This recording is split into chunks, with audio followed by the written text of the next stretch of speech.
पूरे ग्लोबल, पूरे विश्व में कृष्ण की पूजा कुछ लाखों लोगों में होगी, पर गीता की उपासना पूरे विश्व भर में होती है। क्यों? ज्ञान पूजनीय है।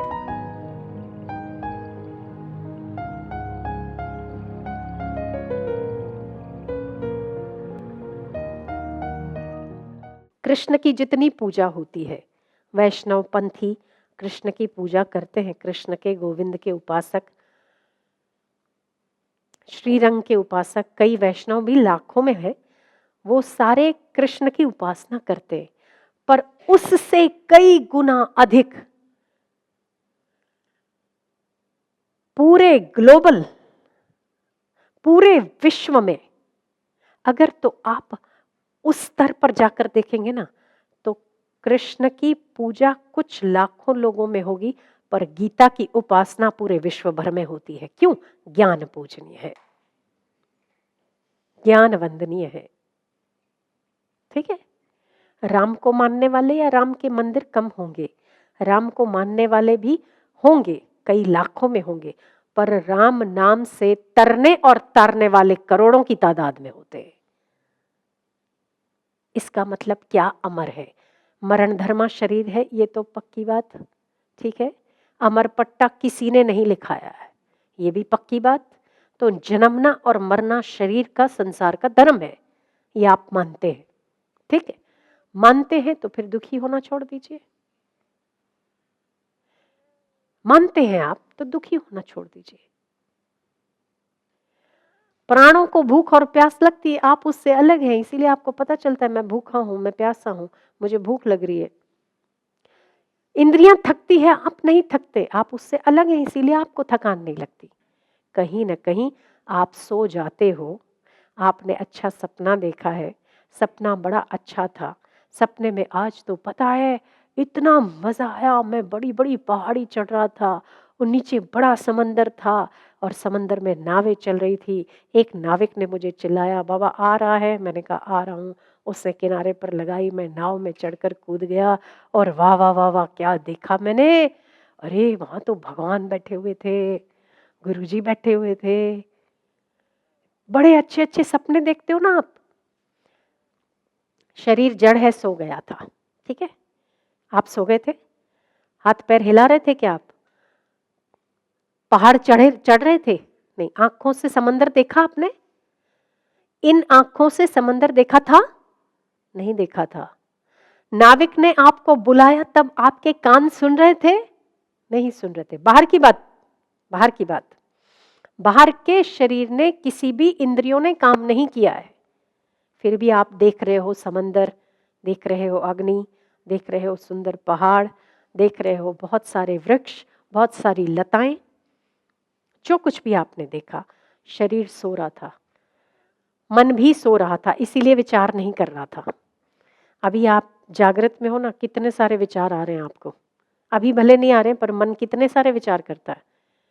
एक दिन में 70,000 से ज्यादा विचार आपको आते हैं, उसकी गिनती आप नहीं लगा सकते। पर आप सो जाते हैं तो माइंड रिलैक्स हो जाता है, तभी आप अगले दिन फुर्ती से उठते हैं। सो जाते हैं उसके बाद ही एक्टिव होते हैं ना अगले दिन, तो मतलब कि मन तो सो गया, बुद्धि को कोई तृष्णा नहीं है, इसीलिए आपके सपने वो याद नहीं आते। मुझे आईएएस बनना है, मुझे डॉक्टर बनना है, मुझे यहाँ शादी करनी है, ऐसे बच्चे होने चाहिए, ऐसा पति है, ऐसा पत्नी होनी चाहिए, ऐसा बड़ा घर होना चाहिए, कोई कामना नहीं है। फिर भी आपका सपना किसी ने तो देखा है। वो कौन है? जिसने देखा वो कौन है? शरीर तो आप नहीं हुए ना, शरीर ने तो नहीं देखा। पक्की बात, मानते हो इस बात को? या शरीर देखने गया था कहीं चल के? नहीं ना। अच्छा, मन ने देखा? नहीं। इंद्रियों ने देखा? आंखें खुली थी क्या?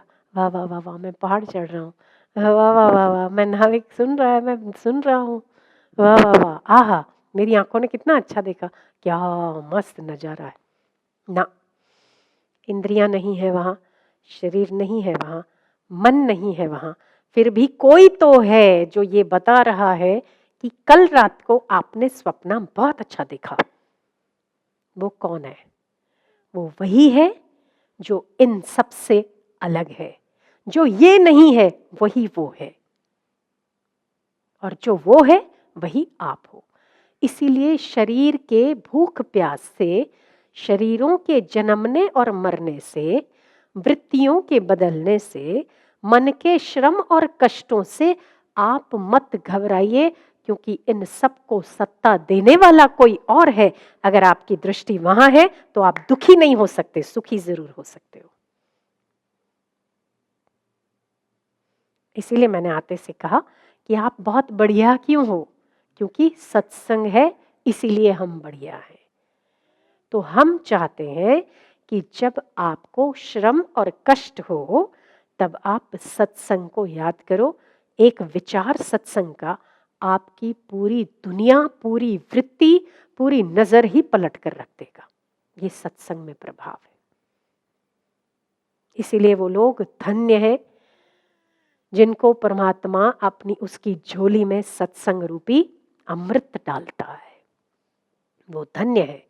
तो आप लोग इस धरती पर बहुत सही समय पर आए कि आपको सत्संग श्रवण करने का मौका मिलता है, सत्संग सुनने का मौका मिलता है। भाग्यशाली हुए कि नहीं हुए? ईश्वर ने आपका चयन किया है, भाग्यशाली हुए नहीं हुए? हाँ कि ना? हाँ। तो बस आप इन सब से अलग हो गए, तभी आप इन सबको देख पाते हो।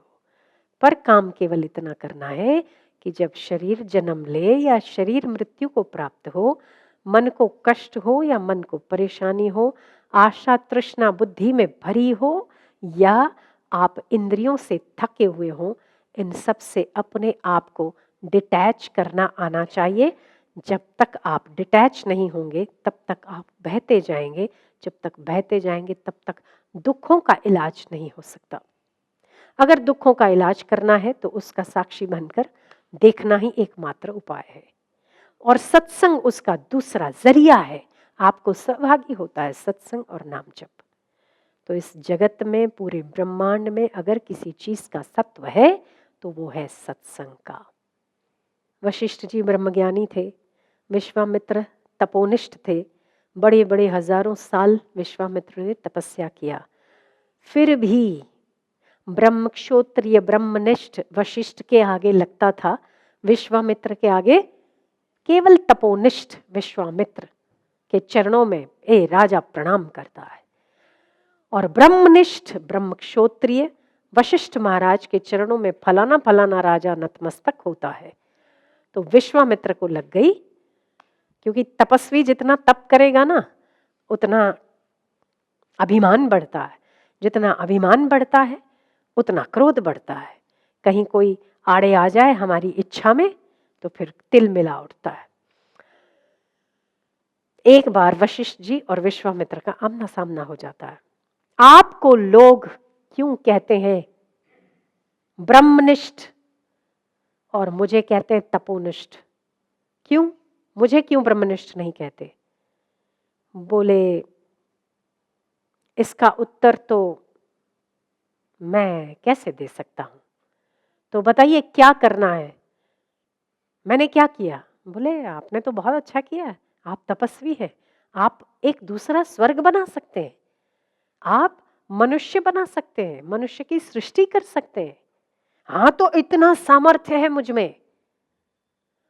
फिर भी लोग जितना देवता, पूरे ब्रह्मांड के देवी देवता ऋषि मुनि तपस्वी जितना आपका आदर करते, मेरा नहीं करते। मेरे तप की महिमा बहुत है। चलते हैं महाराज, चलते हैं, इसका उत्तर तो शेषनाग दे सकते हैं। तो शेषनाग के पास चलते हैं, शेषनाग के पास जाते हैं दोनों और कहते हैं कि मैं तपस्वी विश्वामित्र और ये महाराज वशिष्ठ, हम दोनों तप की और ज्ञान की हम ये महिमा देखने आए हैं। आप उत्तर दीजिए कि तप श्रेष्ठ है या ज्ञान श्रेष्ठ है?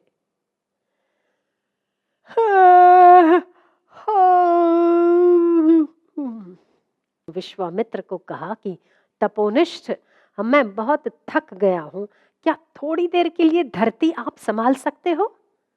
थोड़ी देर के लिए आप धरती संभाल लीजिए तो मैं आपके प्रश्न का उत्तर दे सकता हूं। लाइए, इसमें क्या बड़ी बात है। मैं संभाल सकता हूं अपने तप के बल पे। ठीक है, बहुत समय हो गया, ऐसा कोई तपस्वी नहीं मिला मुझे जो अपनी तपस्या के बल पे धरती को थोड़ी देर के लिए संभाल सके। आइए, पधारिए। मैं अपनी 100 वर्षों की तपस्या के बल से इस धरती को अंतरिक्ष में, हवा में स्थिर करता हूं। मेरे तप के प्रभाव से हे धरती माता, आप शेषनाग के आधार के बिना स्थिर हो जाओ। जैसे ही शेषनाग ने अपना सिर नीचे से लिया, धरती सारी डावाडोल होने लग गई। तुरंत विश्वामित्र सजग हो गए। तुरंत विश्वामित्र ने कहा, 200 वर्ष की तपस्या को मैं पृथ्वी की स्थिरता के लिए दान करता हूं। पृथ्वी तब भी स्थिर नहीं हुई। मैं 1000 वर्ष की तपस्या को पृथ्वी को स्थिर करने के लिए दान करता हूं। हे धरती माता, आप बिना शेषनाग के आधार से हवा में स्थित हो जाओ। कुछ क्षण के लिए धरती स्थिर हुई, पर फिर अगले ही क्षण धरती डावाडोल होने लगी। शेषनाग ने फिर से अपना सिर धरती के नीचे रखा। महाराज, आप तो मुझे कोई काम नहीं लगे। अब विश्वामित्र आगे आते हैं। विश्वामित्र कहते हैं वशिष्ठ जी के कि अब आप अपना रंग दिखाइए। मेरी 1000 साल की तपस्या कुछ नहीं कर पाई, आपका ज्ञान क्या काम कर पाएगा। वशिष्ठ जी कहते हैं कि एक क्षण के लिए भी अगर मैंने सत्संग में चित्त को स्थिर किया है तो उसके पुण्य के प्रताप से हे धरती, आप हवा में स्थित हो जाओ। वो धरती टिक गई, शेषनाग हट गए। दोनों की परीक्षा में वशिष्ठ जी सफल होते हैं। तपस्या से भी कहीं अधिक सत्संग में के श्रवण का पुण्य होता है। अब सत्संग के श्रवण का पुण्य तो है, पर सत्संग में टिकने का उससे भी कहीं ज्यादा पुण्य है। उन्होंने क्या कहा, एक क्षण के लिए भी अगर मैंने सत्संग में टिकने का पुण्य प्राप्त किया है तो उस पुण्य के प्रताप से धरती माता, आप हवा में स्थिर हो जाओ। और धरती हवा में स्थिर हो जाती।